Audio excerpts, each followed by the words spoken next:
ایک عیسائی مسلمان دونوں جھگڑا کر رہے ہیں، غوث اعظم گزر رہے ہیں، جھگڑا ہو رہا ہے. عیسائی مسلمان سے کہتا ہے ہمارے نبی عیسیٰ علیہ السلام نے مردے زندہ کیے، تمہارے نبی نے بھی کو کیا تو بتاؤ. مسلمان پڑھا ہوا نہیں تھا، حالانکہ نبی پاک نے بڑے مردے زندہ کیے، پڑھا نہیں تھا، بتا نہ سکا.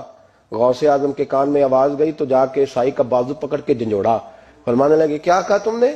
میرے مصطفیٰ نے مردہ زندہ کیا تو بتاؤں. فرمایا تو نبی پاک کی چھوڑ، میں غلاموں کا غلام ہوں، میں غلاموں کا غلام ہوں، مجھے بتا کون سا مردہ زندہ کرنا. تو چھوڑ حضور کی بات نہ کر، میں غلاموں کا غلام ہوں، مجھے بتا کون سا مردہ زندہ کرنا ہے. پرانی قبر پہ لے گیا، کہنے لگا جی اگر نہ ہوا تو غوث اعظم فرمانے لگے جو تو کہے گا وہ میں کروں گا. تو کہنے لگے اگر ہو گیا تو،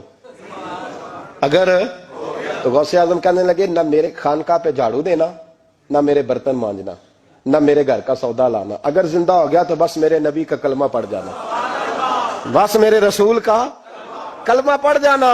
اللہ اکبر. اس نے جو سب سے پرانی قبر تھی نا، وہ کہتا ہے یہ ہمارے دادا نے بھی نہیں دیکھا تھا بندہ کون ہے.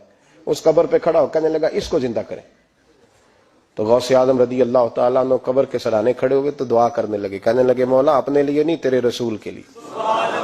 پھر فرمایا قم باذن اللہ، اٹھ اللہ کے حکم کے ساتھ. ایک عورت کلمہ پڑھتی ہوئی کھڑی ہو گئی،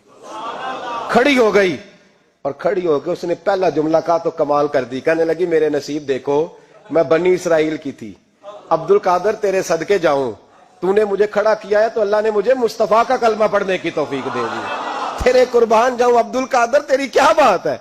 اب وہ بندہ دوڑ دوڑ کے غوث اعظم کے قدموں میں آیا، فرمانے لگے نا کلمہ میرے مصطفیٰ کا پڑھنا ہے. آج نا کرامت کی بات آتی ہے تو بندے چھپنے لگ جاتے ہیں، کہتے ہیں نہیں نہیں یہ نہیں ہو سکتا. بڑا مدافعانہ سا عمل، بڑا شرمندہ سا لب ہے جی وہ غوث پاک. ایک دن ایک صاحب کرامت بیان کر رہے تھے تو بڑے جھجک کے حضور غوث اعظم، میں نے کہا تو بیٹھ مجھے بیان کرنے دے. تو ڈر رہا ہے، کرامت سے ڈر رہا ہے، مجھے بیان کرنے دے، میں بیان کرتا ہوں، مجھے بیان کرنے دے.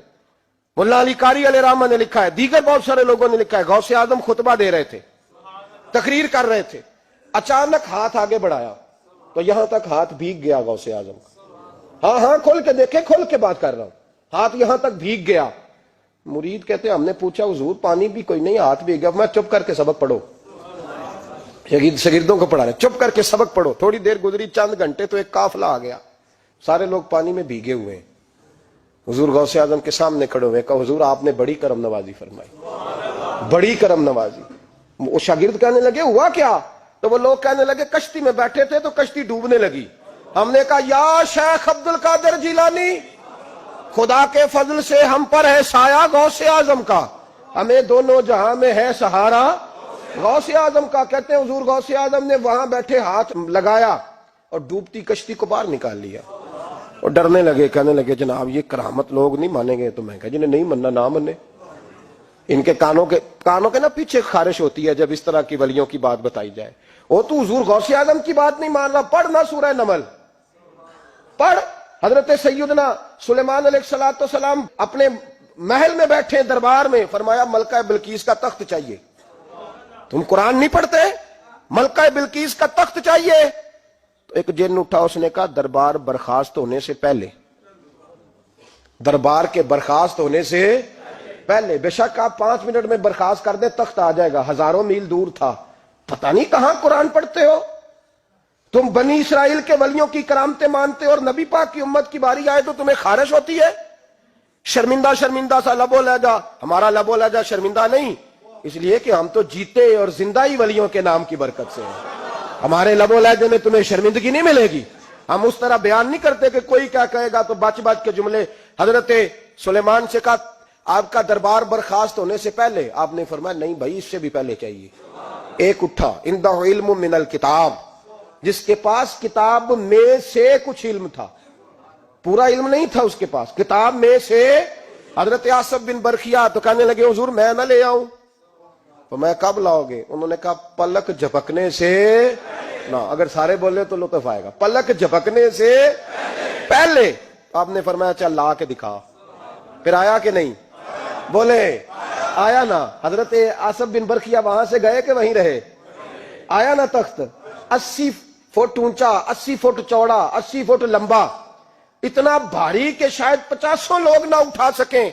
وہ آیا سامنے رکھا تو حضرت سلیمان کہنے لگے یہ کیا ہے؟ تو جناب آصف بن برخیہ کہنے لگے ھذا من فضل ربی، یہ میرے رب کا، اور جن پر نرا فضل ہے ان کی یہ شان ہے جن کو اللہ کے وبشر المؤمنین بان لهم من اللہ فضلا کبیرا، محبوب اپنے غلاموں کو خوشخبری دے دے کہ تیرے غلاموں پر میرا بڑا فضل ہے، فضل نہیں فضل کبیر ہے۔ تو جن پر نرا فضل ہو وہ تو بغیر جائے تخت لے آئے، اور جن پر فضل کبیر ہو وہ ڈوبتے ہوئے مرید کو ہاتھ ڈال کے بچا نہیں سکتے، وہ نہیں بچا سکتے۔ ڈر ڈر کے کیوں بات کرتے ہو؟ کھول کے کو خدا کے فضل سے ہم پر ہے سایہ غوث اعظم کا، ہمیں دونوں جہاں میں ہے سہارا غوث اعظم۔ حضور غوث پاک واز کرتے، نصیحت کرتے، اور چونکہ نہ شہرت کے لیے، نہ مال کے لیے، نہ نوٹوں کے لیے، اس لیے غوث اعظم جب تقریر کرتے نا، ایک دن بغداد میں بارش شروع ہو گئی، خطاب ہو رہا تھا، لوگ بکھرنے لگے تو دو جملے غوث پاک کے، کہنے لگے یا اللہ تو دلوں کے بھید جانتا ہے، اگر بندے میں نے اپنی ذات کے لیے اکٹھے کیے ہیں تو تیز بارش برسا، دوڑا دے سارے، اور اگر تیرے لیے اکٹھے کیے ہیں تو پھر بھی تیری مرضی، رکھنے ہیں تو رکھ، بھیجنے ہیں تو۔ حضرت یحییٰ کہتے ہیں سارے بغداد میں بارش ہوتی تھی، پر جہاں غوث اعظم کی محفل ہوتی تھی وہاں کوئی نہیں ہوتی تھی، وہاں کوئی نہیں ہوتی تھی۔ غوث اعظم تقریر کرتے کبھی کبھی وجد آتا تھا۔ وجد کس کو کہتے ہیں؟ وجد کبھی کبھی آپ کہتے نہیں کہ